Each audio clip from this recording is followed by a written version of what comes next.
Selama berabad-abad, manusia hanya mengenal 4 wujud materi: padat, cair, gas, dan plasma. Tapi pada tahun 1995, para ilmuwan menemukan wujud kelima, sebuah fenomena kuantum yang mengaburkan batas antara dunia mikroskopis dan realitas fisika klasik. Wujud kelima ini adalah Bose-Einstein condensate atau BEC, sebuah keadaan materi yang hanya ada di suhu terdingin di alam semesta. Hari ini, kita akan menyelami penemuan revolusioner ini dan bagaimana ia memaksa kita mempertanyakan ulang hukum fisika itu sendiri. Untuk itu, tetaplah bersama kami, karena kita akan menemukan wujud kelima dari materi. Just keep getting this colder and colder and colder, and the wavelengths of each of these particles gets longer and longer. Right. And you reach a point where all the wavelengths overlap each other for every single particle. And they become one. They've condensed. They've condensed and become one functioning particle.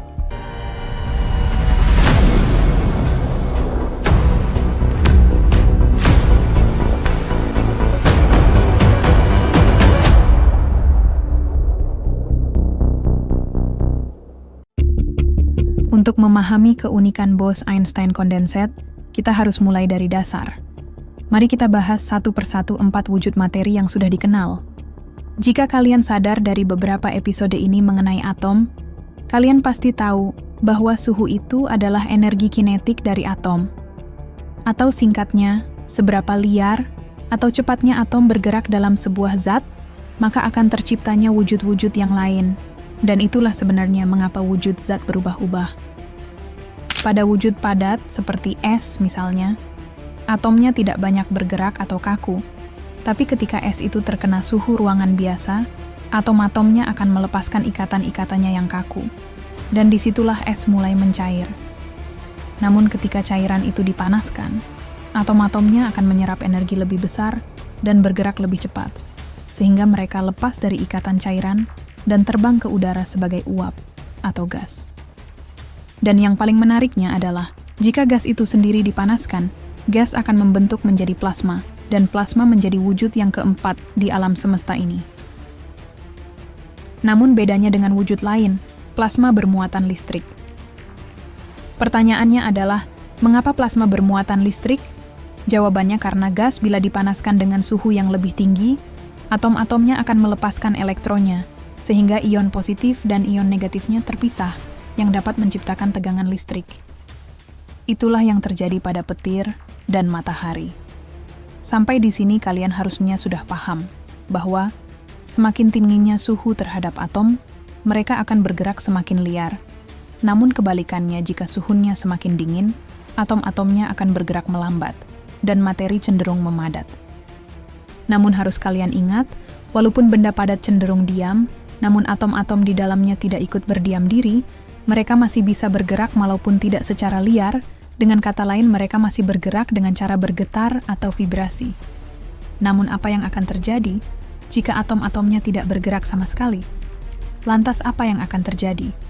Kembali lagi ke pembahasan tadi, jika atom benar-benar diam, maka disitulah suhu yang paling dingin. Karena yang sudah kita ketahui bahwa suhu mempengaruhi gerak atom. Semakin lambat atom bergerak, maka semakin dingin suhunya. Maka jika atom tidak bergerak sama sekali, disitulah dingin yang paling dingin, yang disebut dengan titik nol mutlak atau absolute zero. Yang harus kalian ketahui bahwa titik nol itu bukan 0 Celcius, melainkan 0 derajat Kelvin atau setara dengan minus 273 Celcius. Dan itu adalah batas terendah suhu di muka bumi ini. Yang jadi tantangannya adalah, mau seberapa kerasnya manusia mendinginkan benda, mereka tidak akan bisa mencapai 0 mutlak. Jika dijelaskan akan sangat panjang, mungkin kita akan bahas di lain waktu. Namun poinnya, hukum alam semesta melarang atom benar-benar diam. Namun para ilmuwan tidak bekerja sampai di situ, mereka mampu mendinginkan atom hanya bisa mendekati titik nol, yaitu 1/1 miliar derajat Kelvin. Itulah yang bisa dicapai oleh para ilmuwan. Itu pun harus dengan teknik khusus yang dilakukan oleh para ilmuwan. Namun yang paling menariknya adalah, jika atom didinginkan mendekati nol mutlak, maka wujudnya bukan lagi cair padat dan gas, melainkan sesuatu yang lain. Dan inilah yang diprediksi oleh Nat Bose dan Albert Einstein pada tahun 1924. Pada tahun 1924, Satyendra Nath Bose, yang seorang ilmuwan dari negara India, mengirimkan surat kepada Albert Einstein. Dalam suratnya, Bose mengaku bahwa dia bisa menyelesaikan masalah yang dihadapi oleh Einstein dalam teori kuantum. Bose mengatakan bahwa partikel cahaya, atau yang disebut foton, tidak bisa dibedakan satu sama lain. Lalu ketika Einstein membaca suratnya, dia sangat tertarik oleh temuannya Bose. Lalu Einstein mengembangkan teorinya Bose, yang pada dasarnya mengantarkannya menemukan wujud kelima dari materi, yang kemudian disebut dengan Bose-Einstein condensate.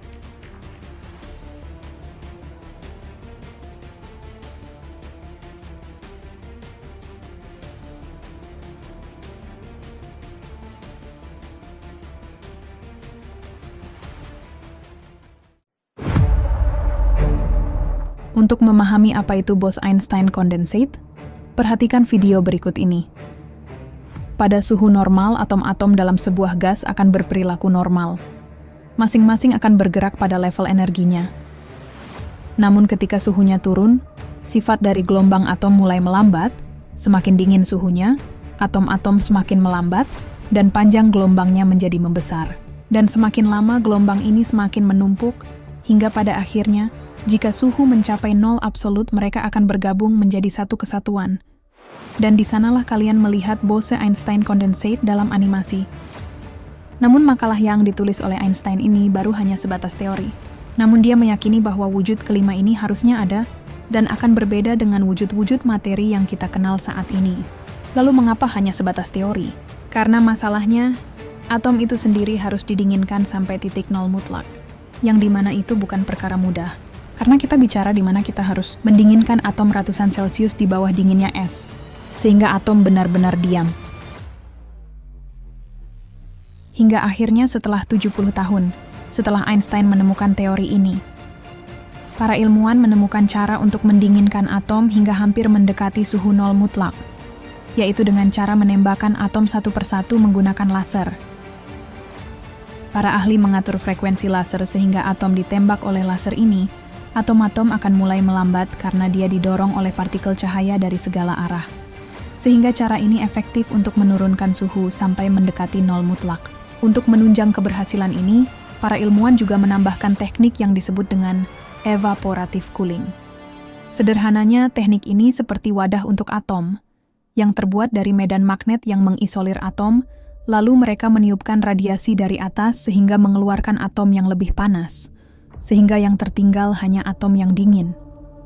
Dengan kedua teknik ini, mereka berhasil mendinginkan atom sampai suhu mendekati nol mutlak, sehingga terjadilah wujud kelima yaitu Bose-Einstein condensate, wujud yang paling dingin yang pernah ada. Namun sayangnya, wujud ini tidak bisa bertahan lama. Para ilmuwan sampai sejauh ini hanya mampu mempertahankan bentuk ini sekitar 15-20 detik saja. Karena pada dasarnya atom-atom sendiri mempunyai sifat tidak mau dingin. Untuk itulah NASA mencoba eksperimen ini di luar angkasa. Karena selain sifat atom itu sendiri, hambatan terbesar dari terbentuknya Bose-Einstein condensate ini adalah gravitasi. Dengan melakukannya di angkasa, setidaknya salah satu hambatan ini bisa terpecahkan, sehingga wujud materi ini bisa bertahan lebih lama. Lantas mengapa eksperimen ini bersusah payahnya dilakukan oleh para ahli? Sampai-sampai mengirimnya keluar angkasa. Jawabannya adalah karena wujud ini mempunyai karakteristik yang menarik, yaitu superfluid. Lantas apa itu superfluid? Singkatnya adalah, jika kalian menyadari semua yang mengandalkan kecepatan atau gerakan, pasti mempunyai hambatan, sekalipun itu dengan udara. Karena dalam kecepatan, udara mempunyai sifat kekentalan dalam kecepatan tertentu. Nah, superfluid mempunyai sifat yang tidak mempunyai kekentalan sama sekali, sehingga sesuatu yang ada di dalamnya menjadi tidak punya hambatan sama sekali. Dalam keheningan suhu mendekati nol, kita menemukan bahwa dunia tidak seperti yang kita pikirkan. Di sana, materi berhenti menjadi partikel. Ia menjadi satu entitas, sebuah kesatuan. Mungkin. Di dalam Bose-Einstein kondensat, kita melihat refleksi dari sesuatu yang lebih dalam. Bahwa realitas itu bukan kumpulan bagian-bagian, melainkan sebuah kesatuan gelombang yang menyatu dalam diam. Dan di sanalah sains dan filsafat saling menyentuh.